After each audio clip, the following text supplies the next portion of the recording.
বাঙালির ঘুরতে যাওয়ার জায়গা মানেই সবার প্রথমে মাথায় আসে দীপুদা।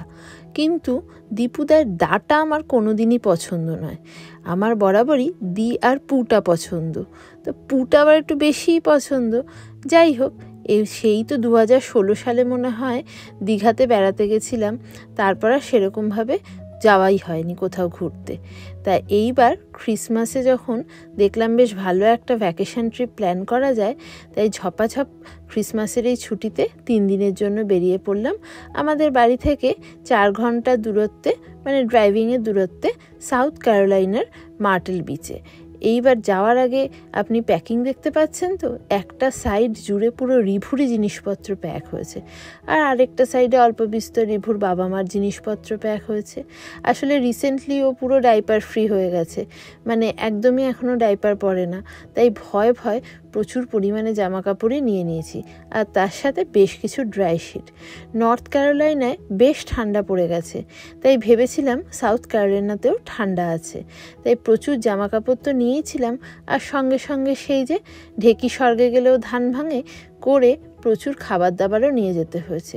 সেখানে ছিল সকালে ঘুম থেকে উঠে তাদের খাওয়ার মধু, ঘি, তারপর চিনি, বিস্কিট, সব ধরনের মশলা। আসলে গিয়ে তো রান্না করতে হবে, সেই আশায় রিভু আর রিভুর বাবা বসে থাকে। ছেলেটি হয়েছে আমার একদম সম্পূর্ণ আদ্যপান্ত বাঙালি। মাছ ভাত খেতে সে খুব ভালোবাসে। পিৎজা, পাস্তা, বার্গার এগুলোতে তার খুব মুখ ভার হয়। আর রাতের খাওয়ার জন্য বানিয়ে নিয়েছি একটু চিকেন ভর্তা।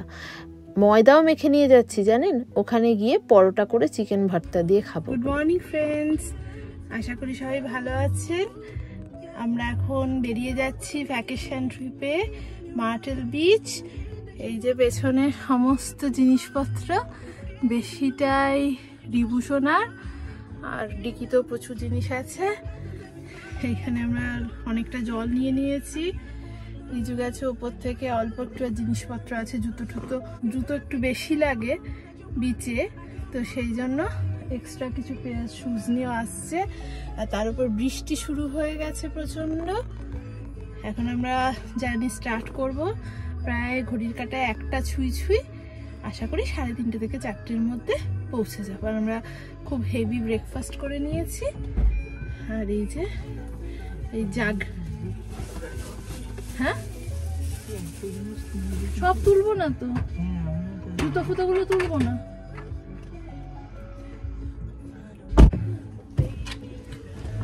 হ্যালো, সে হাই, বোতল নামাও, হাই বলে দাও, হাই হাই কর। আচ্ছা ঠিক আছে, লেটস গো টু চলো ওশান।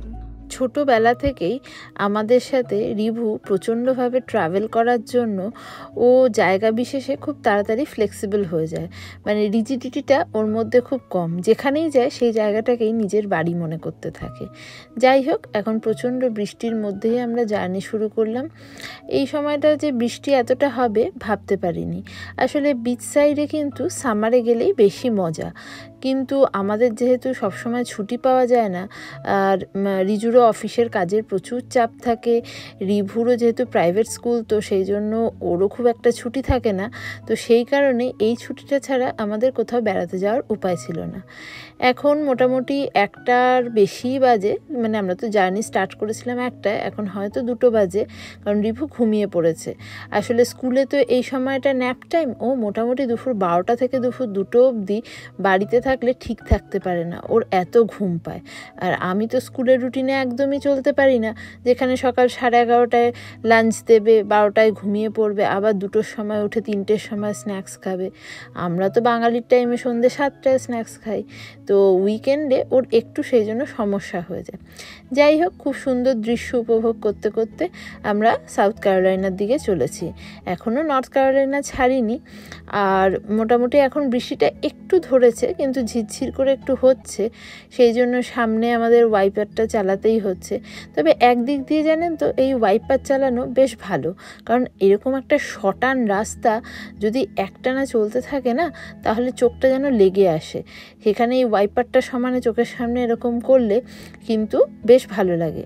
যেহেতু এই ক্যারোলিনার এই দুটো স্টেটেই পাহাড় আর সমুদ্রের বেশ ভালো মেলবন্ধন আছে, তো সেই কারণে এখানকার রাস্তাগুলো কিন্তু একদম ফ্ল্যাট স্ট্রেচ নয়, বেশ উঁচু নিচু, আর চারপাশের প্রাকৃতিক দৃশ্যগুলোও বেশ সুন্দর।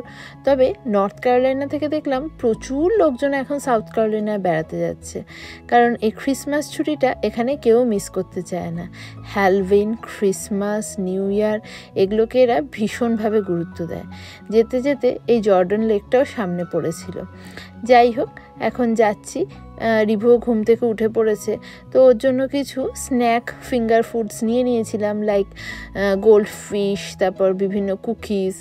তো সেগুলো খাওয়া শুরু করেছেও, আমিও খাচ্ছি বসে বসে, কারণ আমার আবার বারে বারে বেশ খিদে পেয়ে যায়, অতটা আমি খিদে সহ্য করতে পারি। তো বেশ কিছুক্ষণ হয়ে গেছে, এখন বেশ পাঠাগুলো একটু ধরে ধরে আসছে, তো সেই কারণে আমরা ঠিক করলাম সামনের কোনো একটা গ্যাস স্টেশনে আমরা অপেক্ষা করব। আমরা একটু যাব, একটু রিফ্রেশ হব, একটু খাবো দাবো, তারপর আবার জার্নি স্টার্ট করব। কারণ এই যে এয়ারবিএনবিটা বুক করেছি সেটা চেক ইন হচ্ছে বিকেল 4টের সময়, তো আমরা হাতে অনেকটাই সময় নিয়ে বেরিয়েছিলাম বলে আমাদের কিন্তু অতটাও তাড়া নেই। তবে আমি নিজে ভীষণ এক্সাইটেড এইটা ভেবে যে আমি আটলান্টিক ওশান দেখতে যাচ্ছি, কারণ মানে দীঘা, পুরীর বঙ্গোপসাগর আর আন্দামানে আমি যে সাগরটা দেখে এসেছি সেইটা বাদ দিয়ে সেরকমভাবে কিন্তু আর আমার মানে কোনো এরকম মহাসাগর দেখার অভিজ্ঞতা কিন্তু এই প্রথম।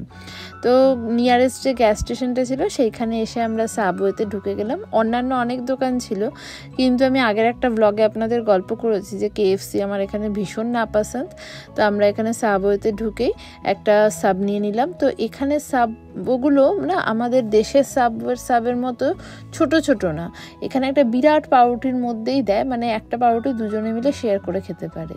তো আমি এখানে সব সস তো নিইনি, চিকেনেরই একটা সাব নিয়েছিলাম। এই দেখুন কত বড় একটা দিয়েছে, তো এটা দুজনে মিলে আমরা ভাগ করে খেলাম, আর আমাদের ছানা এই ভেতরে স্টাফিংগুলো খেলো, ও খুব ভালোবেসেছিল। আর ও এই সাবটার নাম দিয়েছিল টমেটো ব্যাগ, ও টমেটো খেতে খুব ভালোবাসে, তো এইটা নাকি ব্যাগের মতো দেখতে, আর এর ভেতর টমেটো আছে, ও প্রচুর টমেটো খেয়েছে, সেই জন্য টমেটো ব্যাগ। যাই হোক, এখন আমরা এখান থেকে বেরিয়ে যাচ্ছি। এখানকার গ্যাস স্টেশন মানে হচ্ছে আমাদের দেশের পেট্রোল পাম্প কিন্তু, আর এখানে পেট্রোলকে বলে গ্যাস। আর যে সাউথ ক্যারোলিনায় একটা জিনিস দেখলাম, বেশ অনেকটাই সস্তা এখানকার পেট্রোল নর্থ ক্যারোলিনার থেকে। তো আমরা ঠিক করেছি ফেরার সময় আবার একবার ফুল ট্যাঙ্কি করে নিয়ে তারপর ফিরবো। এই সাউথ ক্যারোলাইনার মার্টেল বিচটা কিন্তু এখানে খুব ভালো একটা ভ্যাকেশন ডেস্টিনেশন। আর গাড়ি করে যাওয়ার সুবিধা হচ্ছে মানে আপনি যেহেতু বাচ্চা আছে সাথে, তো প্রচুর জিনিসপত্র নিতে পারেন, তো সেই জন্য আমরা কোথাও যাওয়ার জন্য গাড়িটাকে খুব বেশি প্রেফার করি। এবার ধরুন কিছুদিন আগে থ্যাঙ্কসগিভিংয়ে নভেম্বর মাসে যে ভার্জিনিয়া গেছিলো, সেখানেও গাড়ি নিয়ে গেছিলো, কারণ অনেক জিনিসপত্র মানে গিফটস বাগেরা ও নিয়ে গেছিলো, প্লাস ওখান থেকে ওরা প্রচুর জিনিসপত্র পাঠিয়ে দিয়েছিল অ্যাজ আ গিফট। তো সেগুলোর জন্য গাড়িটা কিন্তু অনেক সুবিধা বেশি রাদার দ্যান মানে ফ্লাইট। এই দেখুন আমরা এখন প্রায় চলে এসেছি, আর এখানটা একটু কান্ট্রি সাইডের মতো, মানে প্রপার সিটির মতো না, তো সেটা দেখতে খুব ভালো লাগছে। আর সবাই ক্রিসমাস উপলক্ষে বাড়ির সামনের ফ্রন্টিয়ার্ড, তারপর ধরুন বাড়িগুলোকে এত সুন্দর সুন্দর সাজিয়েছে, কিন্তু রাস্তাটা অনেকটাই বড় বলে আমি একটুখানি ফাস্ট ফরওয়ার্ড করে নিয়েছিলাম। তো আমরা দেখুন মার্টেল বিচের প্রায় কাছাকাছি চলে এসেছি, আর কত গাড়ি দেখছেন সব ঢুকছে, মানে সবাই এখানে বেড়াতে আসছে। আমরা ভেবেছিলাম হয়তো শীতকালে খুব বেশি লোক আসবে না, কিন্তু আমাদের ধারণাটা পুরো ভুল ছিল, প্রচুর লোক বেড়াতে এসেছিল। আর এখন আমরা একদম ঢুকে গেছি সিটির মধ্যে, এটা ডাউনটাউন মার্টেলের। তো এইখানে আমরা এসেছি, তো এখানে সমস্ত কিছুই দেখলাম আছে। আমরা ফালতুই প্রচুর জিনিস ক্যারি করে এনেছি, কারণ ওয়ালমার্ট থেকে শুরু করে সবই রয়েছে। কিন্তু যাই হোক, আমরা মানে বেশিটা সময় হোটেল আর সি বিচেই থাকবো, তো সেই জন্য এই ফালতু এই মানে শপিংয়ে ঢুকতে চাই না। তো জিনিসপত্র মোটামুটি বাড়িতে যা ছিল খাবার দাবার সবই নিয়ে এসেছি। আর এখন আমরা জাস্ট রাস্তাটা খুঁজে চলেছি। তো পুরো জায়গাটা ঠিকভাবে আসার পর লাস্ট মোমেন্টে একটু গন্ডগোল হয়ে গেছিলো, যখন একটা গলির ভেতর দিয়ে ঢোকার ছিল, আমরা একটু ভুলভাল হয়ে গেছিলো। যাই হোক, অবশেষে 4:45 নাগাদ আমরা পৌঁছে গেছি। আর এই যে সামনে যে সবুজ আর অফ হোয়াইট কালারের বিল্ডিংটা দেখছেন, ওই বিল্ডিংটাতেই ছিল হচ্ছে 8 তলায় আমাদের এআইআরবিএনবি। এখানে দেখলাম হোটেল রুমগুলো বিভিন্ন ইন্ডিভিজুয়াল পার্সন নিয়ে সেগুলোকে অ্যাজ আ এআইআরবিএনবি চালায়। আর এখন কিন্তু মানে এআইআরবিএনবির ভাড়া বেশ কম, যেহেতু এটা অফ সিজন চলছে। আমাদের $40 পার ডে লেগেছে, কিন্তু অন সিজনে গেলে এটা $60 থেকে $70 হয়ে যায়। তো মেইন দরজা দিয়ে ঢুকেই একটা ছোট্ট কিচেন কাউন্টার আছে, যেহেতু আমি মোটামুটি সব রান্না করেই এনেছিলাম, তাই মানে আমার খুব যে রান্না করতে হবে তা না, টুকটাক একটু ভাত ঠাত করলেই হবে। তা toaster, coffee maker, micro oven, gas, তারপর ধরুন যে নিচে ব্যাক ওভেন, এগুলো সবই দেওয়া আছে, জাগ ঠাক সবই দেওয়া আছে। যদি আমি বাড়ি থেকে ফিল্টার জাগ নিয়েই এসেছি, আর প্রচুর ক্রকারিজ সবই দেওয়া আছে। কিন্তু এই হোটেলটার আমার একটাই শুধু খারাপ লেগেছে যে ডিশ মানে যেহেতু এখানে ডিশ ওয়াশার নেই, তো ডিশ ওয়াশ করার সাবান বা স্ক্রচ ব্রাইট সেরকম কিছু দেয়নি। এর আগে আমরা যেখানে যেখানে গেছি সেটা প্রোভাইড করা ছিল বলে আমি মানে ভাবিনি যে এটা দেবে না, সেই জন্য আমার একটু বাসন টাসন ধুতে অসুবিধা হয়েছিল। যাই হোক, ঠিক আছে, চলে যায়।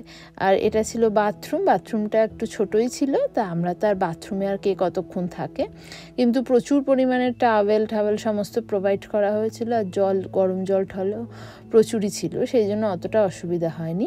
কিন্তু বেডরুম সাইডটা ছিল ভীষণ সুন্দর, দুটো বিরাট বেড ছিল। একটা বেডে আমি আর রিভু শেয়ার করেছিলাম, আর একটা বেডে রিজু একা। এখানে ক্লোজেটটাও খুব ভালো ছিল। আর ছিল হচ্ছে সামনে একটা দারুণ দৃশ্য, এইখানে একটা বসার চেয়ার ছিল, টিভি, তারপর এখানে আমরা খেতাম রাত্রিবেলায়। কিন্তু এই দৃশ্যটা দেখার পর যে খুঁটিনাটি ছোটোখাটো ভুলভ্রান্তিগুলো আমার চোখে পড়ছিল, সেগুলো সমস্তই কিন্তু নিমেষেই মিটে যায়। মানে এই বারান্দাটাতে ঘন্টার পর ঘন্টাও মনে হয় বসে থাকা যায়, এত সুন্দর। আর দেখেছেন সমস্ত হোটেলের প্রতিটা রুমের বারান্দায় এই সাইডেই মুখ করা। অন্য সাইডে ব্যাক সাইডেও আছে বেশ কিছু রুমস, কিন্তু সেগুলোর ভাড়া কিন্তু অনেক কম। তো আমরা এরকম ফ্রন্ট সাইডে নিলাম, নিচে পুল টুল সব আছে, ইনডোর পুলও আছে, আউটডোর পুলও আছে। কিন্তু এখন যেহেতু প্রচণ্ড ঠান্ডা, তাই পুলে স্নান করার তো প্রশ্নই ওঠে না। সমুদ্রেও আমরা স্নান করতে পারবো না, গরমকালেই আসতে হবে। যাই হোক, পরের ব্লগে আমি শেয়ার করব সমুদ্রের সামনাসামনি দৃশ্য। আজকের ব্লগটা যদি ভালো লেগে থাকে অবশ্যই লাইক, কমেন্ট, সাবস্ক্রাইব আর শেয়ার করবেন।